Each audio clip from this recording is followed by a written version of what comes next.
రావాల్సిందిగా కూర్చున్నాను. తర్వాత సిస్టర్ స్రవంతి రామ్మూర్తి గారు వరంగల్ వాళ్ళు సిద్ధపడి ఉన్నాయి.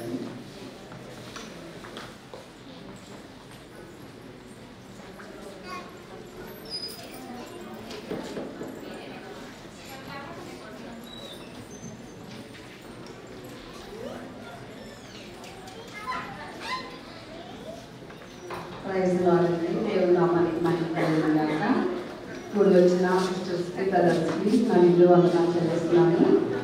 నా పేరు అన్నామని, మా వారి పేరు తీసుకోవాలండి. మాకు మచిలీపట్నం, మేము హైదీ సంఘానికి వెళ్తాము. మరి ఫస్ట్ నుంచి కూడా మాకు మా చేస్తాడు సండే స్కూల్ టీచర్స్గా తెలుసు. అక్కడ కూడా సోమవారం పేదమైన వాటి పరిచయంలో అక్కడ వాటి ద్వారా కూడా మేము చాలా బలపడే వాళ్ళం ఉన్నాం. అయితే 2023 మా బాబు 10th క్లాస్ చదువుతున్నాడు. అంటే చదువుతున్నప్పుడు నాకు పరిచయం అయ్యారు.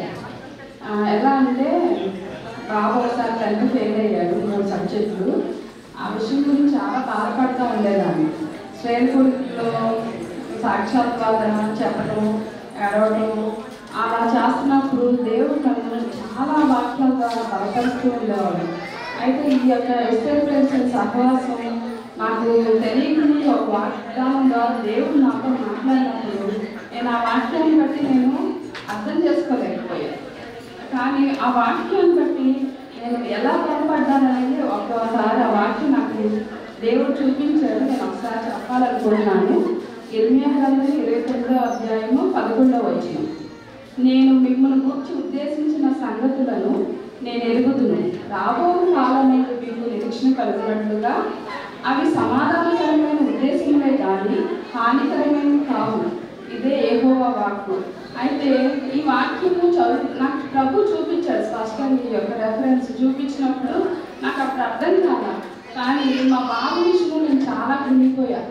నాకు చిన్నప్పటి నుంచి సండే స్కూల్ అనుభవంతో వల్ల నేను చాలా స్పిరిచువల్గా ఉండేదాన్ని. చిన్నప్పటి నుంచి కూడా మా కుటుంబంలో ఫస్ట్ నేనే రక్షణ పొందాను. ఆత్మీయంగా బలపడడానికి చాలా యాక్టివ్గా ఉండేదాన్ని. కానీ అన్ని పరిస్థితులు ఎదుర్కొన్నాను. కానీ మా బాబు విషయం చదువు చాలా అంటే చాలా కృంగిపోయేదాన్ని. ఎక్కడ చూసినా ఏడ్చేదాన్ని. సాక్ష్యం చెప్పాలన్నా ఆ బాబు విషయం తలుచుకున్నప్పుడల్లా నాకు చాలా బాధ అనిపించేది. అయితే నా జీవితంలో నేను తెలుసుకున్నది ఏంటంటే, ఒక పరిస్థితిని ప్రభు మన జీవితంలో అనుమతించారంటే ఆ పరిస్థితి ద్వారా ప్రభు మనకి ఏదో నేర్పించాలని ఆయన ఉద్దేశం మన పట్ల ఉందని వాక్యాన్ని బట్టి నేను అర్థం చేసుకోవడానికి నాకు కొంత సమయం పట్టింది. అయితే ఇలా బాధపడుతున్నప్పుడు మరి మేము సోమవారం మంగళవారం శ్రేణికుడిలో కలుస్తామప్పుడు సాక్ష్యం చెప్పిన సిస్టర్ ఎఫ్సి బాగారు, అరుణ గారు, విజయలక్ష్మి, మేము అందరం ఫ్రెండ్స్ అన్నమాట, చర్చిలో ఫ్రెండ్స్. అయితే ఒకరోజు బాధపడుతూ ఉంటే మా ఇంట్లో ప్రేయర్ పెట్టుకున్నాం బాబు విషయంలో. పెట్టుకున్నప్పుడు అప్పుడైతే చెప్పలేదు, కానీ ఎఫ్సిబా తనకి దేవుడు చూపించాడంట, ఇలా బాధపడుతుంది సహోదరి, తనకి పరిచయం చేయడం. అయితే కాంగ్రెస్ నడుస్తుందని తెలుసు కానీ ఇలా బలపడుతున్నారు అన్న విషయం నాకు తెలియదు. మా సంఘంలో వాళ్ళు పెట్టినా కూడా మాకు అంత అవగాహన లేదు.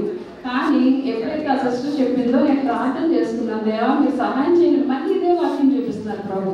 అసలు ఆ వాక్యాన్ని బట్టి నేను ఎంత బలపడ్డానంటే ఈ 2 సంవత్సరాలు కూడా ఆ వాక్యాన్ని ఎత్తుపెట్టి ప్రార్థన చేయడానికి, ఆ వాక్యం దేవుడు నాకు ఏం బోధిస్తున్నాడు అనేది నేను గ్రహించుకోవడానికి దేవుడు ఎన్నో విషయాల్లో నన్ను బలపరిచాడు. ఆత్మీయంగా మరి మానసికమైన ఒత్తిడి నుంచి శారీరకమైన బలహీనత నుంచి ప్రతి విషయంలో కూడా వాక్యం దగ్గరికి వచ్చినప్పుడు నెమ్మది వచ్చేది. దాన్ని బట్టి దేవునికి వందనాలు చెల్లిస్తున్నాను. మరి అదే రీతిగా మరి కాన్ఫరెన్స్ని ఏర్పాటు చేసిన పద్మకుమారి అక్క గారు వాళ్ళ కుటుంబాన్ని ప్రభు దీవించిందాక మరి ప్రేక్షల్లో జాయిన్ అయినాక వాక్యాలు వింటున్నప్పుడు ఎంత సంతోషంగా ఉంటుందంటే, ప్రతి ఒక్క సిస్టర్ జీవితాలు ఎన్నో మానవులుగా ఉన్న ప్రతి ఒక్కరి జీవితంలో ఎన్నో కష్టాలు, ఇరుకులు, ఇబ్బందులు అవన్నీ కూడా మనకి సంతోషకరంగానే దేవుడు మారుస్తాడు. అవేమి లేకపోతే మన జీవితాలు అయిపోయిగా సాగిపోతుంది. ఏంటంటే మనకి అన్నీ బాగున్నాయి అనుకోండి, మనం కడుపుని వారు అయితే కనుక దేవుడు ఎవరని మనం అంటామేమో. అందుకే కొన్ని పరిస్థితులు ప్రభు అనుమతిస్తారు, వాటిని మనము స్వీకరించాలి. ఎప్పుడైతే స్వీకరిస్తామో దాన్ని బట్టి మనం బలం పొందుకుంటాం. ఆ విషయంలో మరి నా కుమారుడి విషయంలో అయితే నా సిస్టర్స్ అందరూ కూడా నిజంగా మాకు ఒకరి ముఖం ఒకరికి తెలియదు. ఓన్లీ ఫర్ వాయిస్ని బట్టే ఎఫ్సి సిస్టర్ వాయిస్ ఇగా, పద్మకుమారి గారి వాయిస్ ఇగా, మరి మాధవి ప్రసాద్ గారి వాయిస్ అలా చెప్పుకోవడమే తప్ప మేము మొహమొహాలు చూసుకోలేదు. నేను 2023 సెప్టెంబర్ 17వ తారీఖున ఎఫ్సిలో మా ఇంటికి వచ్చి కాన్ఫరెన్స్ గురించి చెప్పి పద్మక్కతో మరి ఆ కాన్ఫరెన్స్ యాప్ ఎక్కించుకుని అలా స్టార్ట్ చేశాను. లాస్ట్ ఇయర్ నేను ఇక్కడికి వచ్చినప్పుడు చాలా దుఃఖంలో ఉన్నా. ఎందుకంటే మా బాబు విషయంలో నేను అనుకున్న ఆ రోజు ప్రభు మీరు కార్యం చేస్తే నెక్స్ట్ ఇయర్ వచ్చినప్పటికి ఒక గొప్ప సాక్ష్యం నాకు ఇవ్వండి ప్రభు అని. నిజంగా మా బాబు గురించి ఎంత ప్రార్థన చేశానంటే ప్రార్థన పరిస్థితులు మారుస్తుంది అంటారు కదా. నా జీవితంలో నేను అన్నీ ఎదుర్కొనేదాన్ని, బాబు విషయం చాలా కృంగిపోయేదాన్ని. మరి నా భర్త కూడా చాలా సహకరిస్తారు నాకు. నేను ఎక్కడ ప్రేయర్కి వెళ్ళాలన్నా ఎప్పుడు కూడా నన్ను ఇబ్బంది పెట్టరు. అసలు అన్ని విషయాలు బాగానే ఉన్నాయి, బాబు విషయం చూడండి నేను కృంగిపోయేదాన్ని. అసలు ఎంతమంది సిస్టర్స్ నన్ను బలపరిచారంటే మరి మా అర్థం కలిగితే ఏం కాదు సిస్టర్, మనం ప్రార్థన చేస్తున్నాం కదా, ఏం కాదు, బాగా పాస్ అవుతారు, మీరు సాక్ష్యం చెప్తారు. ప్రతి ఒక్క సిస్టర్ నన్ను చాలా బలపరిచేవాళ్ళు అన్నమాట. మరి ఈ యొక్క సంవత్సరం కాలంలో దేవుడు ఎన్నో మేలు చేశారు నా పట్ల, నా కుటుంబం పట్ల.